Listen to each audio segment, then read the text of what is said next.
oras ng klase, ituturo para sa mga Sinusulong ng bayan. We're finally graduating high school. What courses are you gonna take? I want. I want. I want. I want. I want. In every year, in every day, in every hour, in every minute, both men and women are faced with discrimination. Denied, belittled, underestimated. Oftentimes, it's about their careers and personalities. I can't We are wear pink because told who to be, how to act, what to wear, what to feel. But what if we stop listening to that narrative? What if we unbox ourselves and revel into the world as our authentic selves? Let us choose equality over conformity. Speak up against gender bias.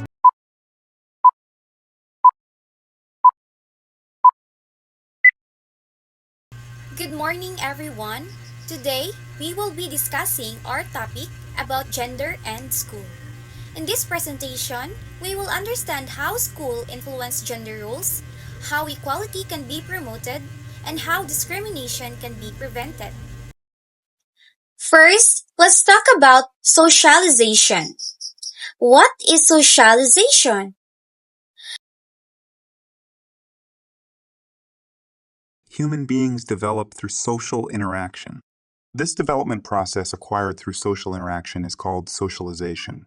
Socialization is a continuing process whereby an individual acquires a personal identity, attitude, values, and behavior, and learn the norms, values, behavior, and social skills appropriate to his and her social position. It teaches us how to behave and act within our society. The process of socialization enables the individual to grow and function socially. We'll learn the values, behaviors, and norms of society. It helps us understand who we are and how we should act. Through socialization, society shapes our identity, thoughts, and emotions. Now, let's proceed to the role of school in socialization. School is a very important institution in shaping a child's social development. However, sometimes schools intentionally promote gender roles. Like for example, teachers may expect girls to be more polite, while boys are often seen as more playful. Girls are praised for effort, and while boys are praised for intelligence. Next is gender bias in school. Research shows that boys often get more attention in class. They interact more with teachers.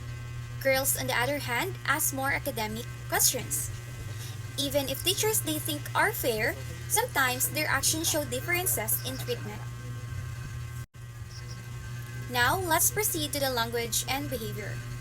In many countries, teachers still use 60s language, and classroom discipline reflects traditional ideas about masculinity and femininity. This can reinforce stereotypes in students. How can school maintains gender equality? So a school is one of the two most institutes that influence a child during the process of growth. So there are 7 characteristics on how school can promote gender equality. Number one is equal opportunities. It's not just about equal numbers, but giving both gender the same chance to learn, participate, and succeed. Number two is avoid stereotype. So don't limit boys or girls to certain sports, subject, or rules. Number three is teach life skills. So help both build confidence, respect, and then leadership. Number four is safe environment. Make sure that girls and boys feel safe and protected. Number five is show equal examples and use books and materials that features successful women, men equally. Number six is check books and materials. So make sure textbooks don't show bias and promotes respect. And seven is teach teachers lead by examples. So encourage everyone to join in, raise aspirations, and stop gender-based harm.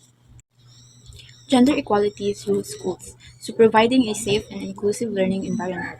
So boys and girls must feel welcome in a safe and secured learning environment. So governments, schools, teachers, and students all have a part to play in ensuring that schools are free of violence and discriminations and provide a gender-sensitive, good quality education. And national and school policies should target school-related violence. So, in school-related violence is a pervasive issue in some countries. Violence can be physical, psychological, or sexual. It can occur on school grounds, in transit, or in cyberspace, and it may include bullying, corporal punishment, and verbal. So our topic is gender sensitivity facilities. What is gender sensitivity facilities? Are physical space and service designed so that people of our genders feel safe, respected, and included, especially in school, workplace, and public areas. So what are the parts of gender sensitivity facilities? All-user restrooms is what we're calling them. When Portland's historic Grant High School got a facelift, bathrooms became gender neutral. I feel really fortunate that we were able to do something that was really forward-thinking. I mean, this all came about 4 or 5 years ago when we started talking about it. And at that time, there was no one really that was doing this. These all-user restrooms are on every floor of the school. The restroom itself, the interior of the restroom is visible from 2 hallways. And then you've got private floor-to-ceiling partitions, floor-to-ceiling doors with an occupied vacant lock, deadbolts. And the sink area is for everyone. It's open. Second is private changing room. Individual space for privacy with curtains or doors. Our third is accessible facilities with doors, grabs, ramps for students with disabilities. The last one is safe What are space. safe spaces in schools? Have you ever wondered what it feels like to have a place where you can truly be yourself? Safe spaces in schools are designed to be just that. They are environments where students can feel secure, respected, and free to express themselves without fear of judgment or discrimination. These spaces are vital for supporting students' emotional and mental well-being. They provide a refuge where students can take a break from stress, seek guidance, or connect with trusted adults and peers. Safe spaces are especially important for students who may face social pressures or mental health challenges. This includes those who experience marginalization related to their gender identity. In these spaces, students of all gender identities can explore and express who they are openly and safely. How gender intersects with other social identities. So the next topic is comprehensive sexuality education.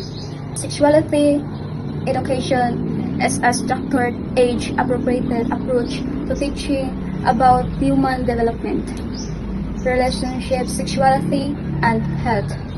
It goes beyond just biological or sex ed to include emotional, social, and ethical aspects of being human.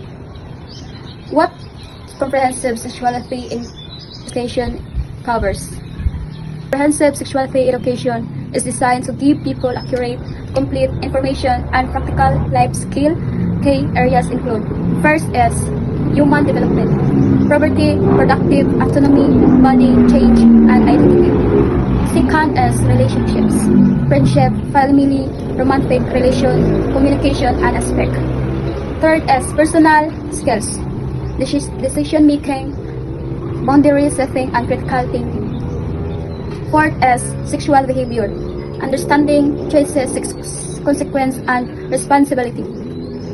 Fifth is sexual health, contraception, sexuality, transmitted infections, and prevention and care.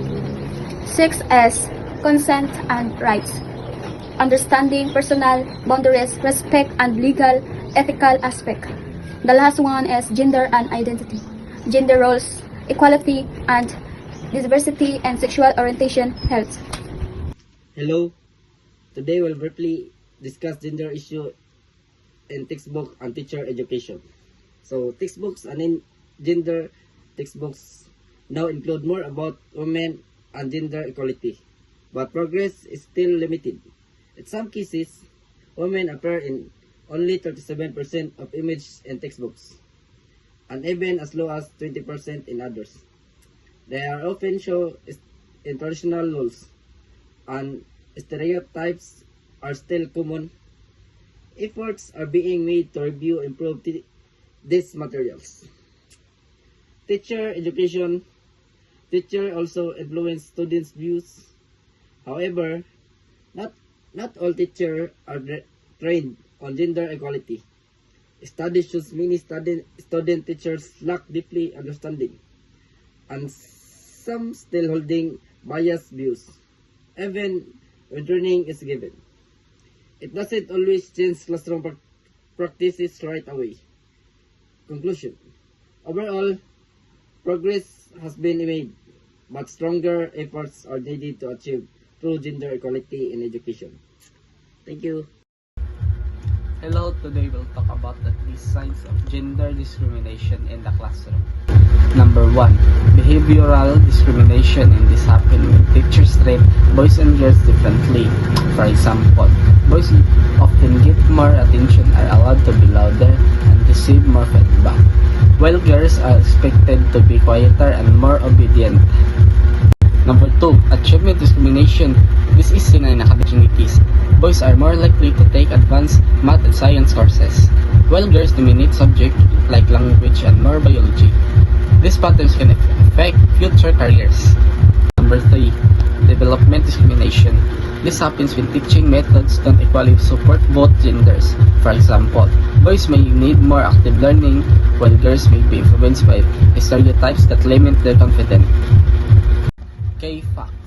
Even after school, gender bias continues. Women earn only about 80% to 85% of what men earn for similar education levels. In conclusion, gender discrimination can appear in behavior, achievement, and development. Being aware of this helps create a fair and equal classroom for everyone. Thank you.